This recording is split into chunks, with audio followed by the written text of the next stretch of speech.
What's up, guys? Welcome to the video and back to my channel. So if you've watched the last couple of videos, you guys know the last month or so I've been intermittent fasting almost every single day. Not every single day, but almost. So this is just going to be a quick video just going over the basics of intermittent fasting. I'm not going to dive deep into the science of it, but I'm just going to kind of tell you guys about what it is, my experience with it, and then some pros and cons that I wrote down about it for just based on my experience, and then from a lot of articles I read and other experiences from other people as well. So to begin with, let me just mention it's not a diet. It's a dieting strategy. You don't have to restrict your calories.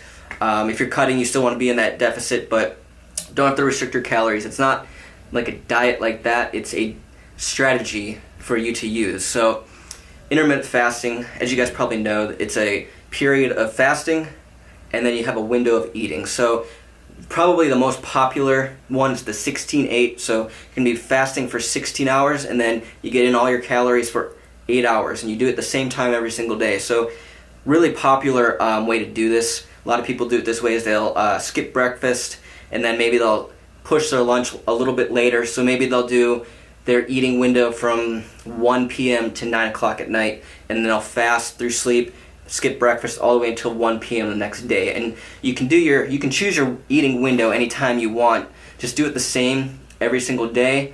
Some people like to eat breakfast and eat in the morning and then fast, skip dinner. That's not as popular as skipping the breakfast. So what I did to start, I did the 16-8 to start, and I was starting by breaking my fast at 2 in the afternoon and then eating up until 10 o'clock at night.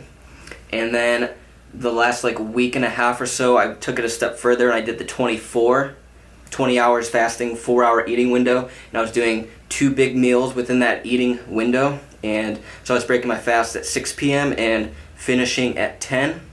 And the longer you fast, the better they say it's going to work for you. The whole idea is it kind of controls your hormone levels and your insulin, keeps it down, and then your body, when it depletes the glycogen, I guess you could turn to body fat as a fuel source, and you're burning body fat. So that is the idea behind it, and it also helps with appetite control for some people. So let me just talk about the pros and cons here that I have written down. So we'll go over the pros first. As you can see, here are 2 examples, the 16-8, the 24, and you can pick any amount of time you guys want. You can do a 5-hour window, 6-hour window, whatever works best for you. But pros here, first one I got written down is promotes health and weight loss. So obviously it promotes the weight loss because it's a way to control your appetite and make sure that you're not overeating. And then there's a lot of articles that say that it's very healthy for you, your skin, your brain. There's articles that say that it can, extend your lifespan. Overall, like I said, I haven't dove deep into the science of it, but there are a lot of articles and research studies showing that there are a lot of health benefits from this particular eating strategy.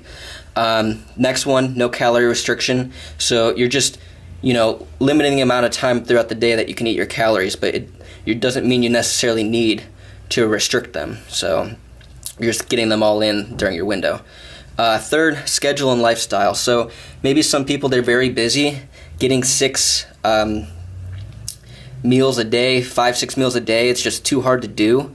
It might work better for you to, maybe just skip breakfast, go to work, have your lunch, get home, have your dinner, and that's it. And you're just really busy.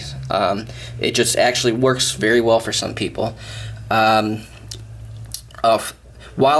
I'm at it, let me just mention that the whole meal frequency and meal timing is not important. I've said this before, it's calories in versus calories out, but funny story, when I was actually in college, I believed in this so hard. It was my first year I really got into nutrition, so I would set an alarm clock for 2 or 3 a.m. in the morning. I'd have a protein shake already shaken up and ready to go, and I would get up just to drink that protein shake so my body wouldn't go catabolic and I'd be losing muscle and yeah, so I did that, and then I would get like annoyed with friends and stuff if they were late for the gym. I'd be like, guys, I ate at this time. We got to get to the gym by this time. I have to have my post-workout meal by this time. Like, I just didn't understand, and that was probably about 5 years ago. For my first year, I really got into it. But meal timing, meal frequency is not important. You can eat whenever you want. So,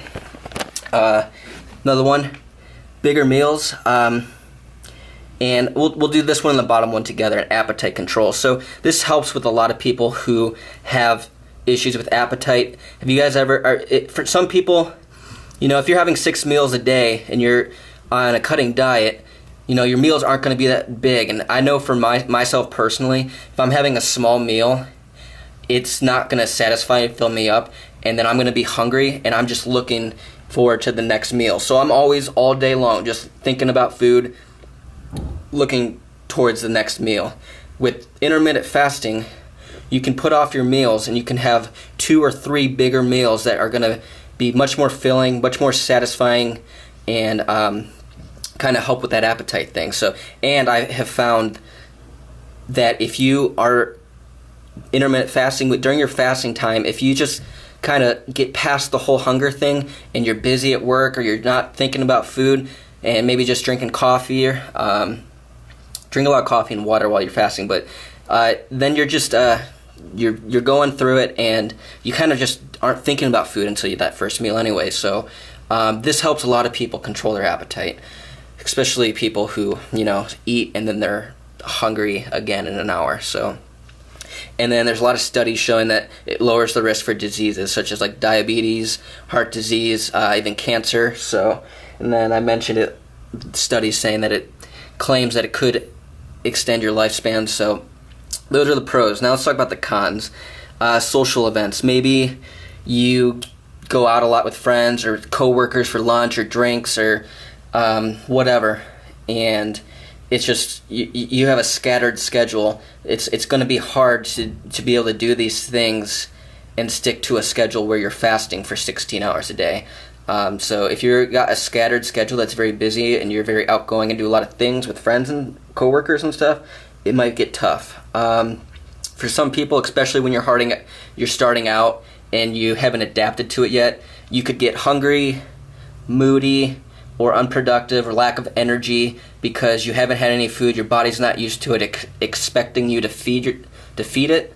So this is probably more so for like if you're just getting into it and you're not used to it and you just haven't adapted to it yet. But for some people, they just can't get past that. Potential decrease in performance. So for one, I like to work out in the morning a lot. If your workout time falls in your fasting time, it's possible that your performance in the gym could go down a little bit. If you're used to working out, with a lot of calories in you, a lot of carbs in you, whatever.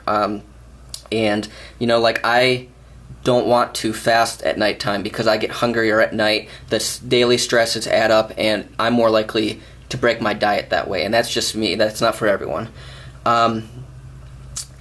Binge eating. So if you wait all day and you get hungry and you're just so hungry by the time you get to your first meal or your food for the day, it could cause people to then overeat. So it's important to note that you still want to be eating, nutritious foods, veggies and fruits, whole grains and lean proteins during your meals. Fill up on a lot of veggies and don't use this as an excuse to not eat all day and then just have one giant meal of crap. You're not going to see the best results that way.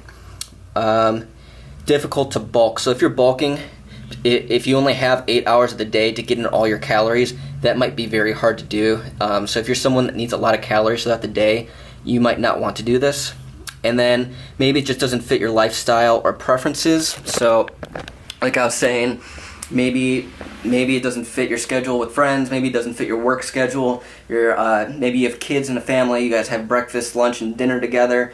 Or maybe you just you like having 4 or 5 meals a day. That's not for you. So there's pros and cons to it. There are lots and lots and lots of studies about all the health benefits to it and how it is very healthy for your digestive system, just overall health.